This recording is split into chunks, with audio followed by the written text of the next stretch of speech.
verse 6, sorry. Romans 6:6.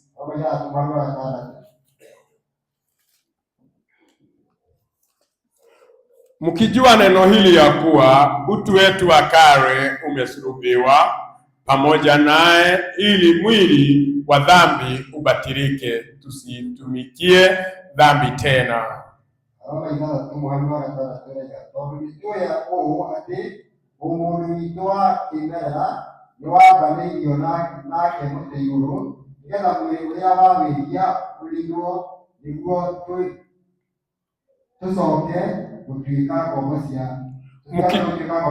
Mkijua ya kuwa neno hili ya kuwa utu wetu wa kale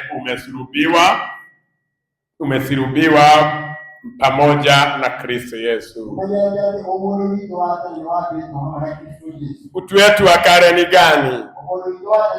Umwili wa dhambi umesulubiwa. Ukijua kwamba utu wetu wa kale umesulubiwa pamoja na Kristo Yesu. Kwa mtu ambaye ameokolewa, kwa watu wa Yesu, hawaenendi na kitu kinaitwa utu wao wa kale. Nini wanaenda nayo? Wanaenenda na kitu kinaitwa neno la Mungu. Wagalatia 5 mstari wa 26, mstari wa 25, samahani. Tukiishi kwa roho na tuenende kwa roho. Ukiangalia, tunafaa kuenenda kwa kitu kinaitwa roho. Ukiangalia, ndio maana katika Bible inatuambia mwili wetu huu uliweza kusulubiwa. Kuishi kwa ajili ya roho inamaanisha siishi kwa ajili ya mwili, lakini ninaishi kwa ajili ya neno la Mungu. Wakolosai 3:5.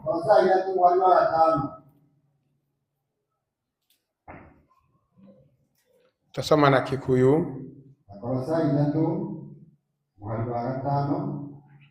3:5.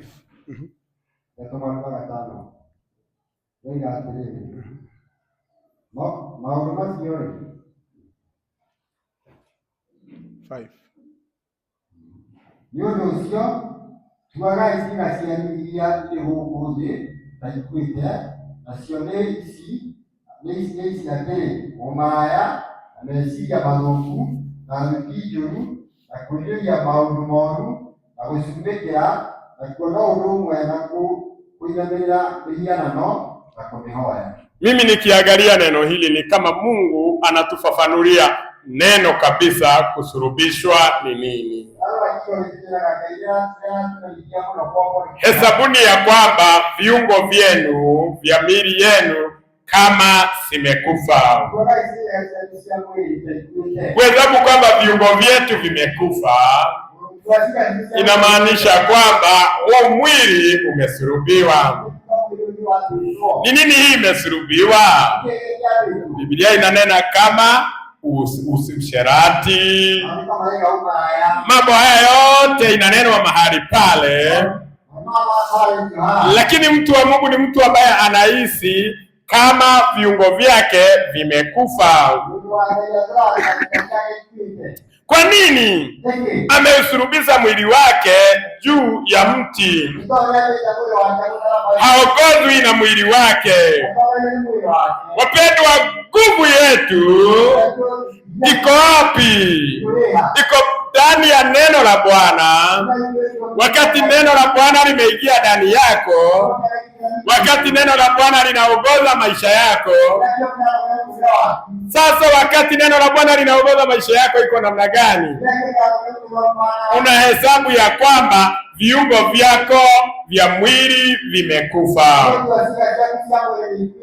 First Peter chapter 2 verse 11. First Peter chapter 2 verse 11. Some.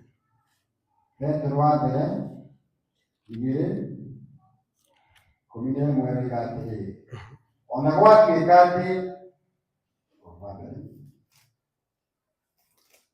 Petro wa mbere igĩrĩ mũri 11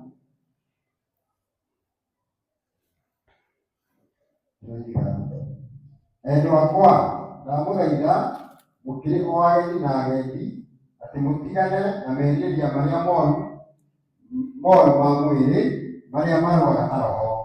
Angalia mwenzako, mwangalie, mwambie mpendwa, wachana na tamaa mbaya ya mwili. Amen. Kuna tamaa mbaya ya nini? Na hii tamaa mbaya ya mwili inapigana na nini? Tamaa mbaya ya mwili inapigana na roho. Kwa hivyo hapa unabeberezwa, ndugu, na kusihi wachane na tamaa mbaya ya mwili ambayo inapigana na nini?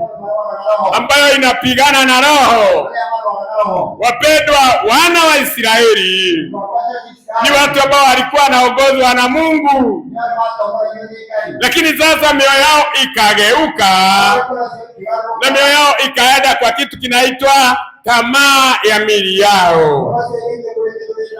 Na sasa neno la Bwana halina nafasi ndani yao, maana Mungu hawezi kubariki mwili, na Mungu kile kitu anafanya mwili anaupeana kwa watu wanaitwa Wamidiani. Mungu anapeana kwa maadui.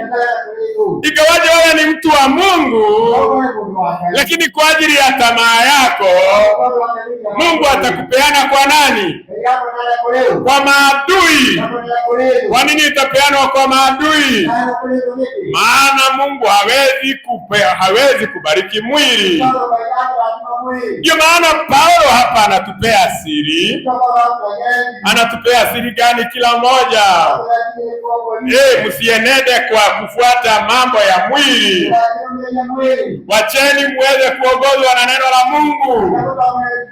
Wacheni neno la Bwana likuwe kubwa ndani yetu. Wapendwa, haya ndiye maisha ya rohoni ambayo Mungu amepea mtu ambaye anaitwa Samsoni. Ndio maana wakati Samsoni aliweza kuteguliwa na Mungu, Mungu alimtegua kwa sababu ya kitu kimoja, ili aishi maisha ya rohoni. Bwana Yesu asifiwe. Pia Mungu ametuchagua kwa sababu gani? Kila mmoja, Mungu ametuchagua ili tuweze kuishi maisha ya rohoni, nguvu zake zionekane ndani yetu, uwezo wake uweze kuonekana ndani yetu. Praise the Lord. Kiangalia Warumi 8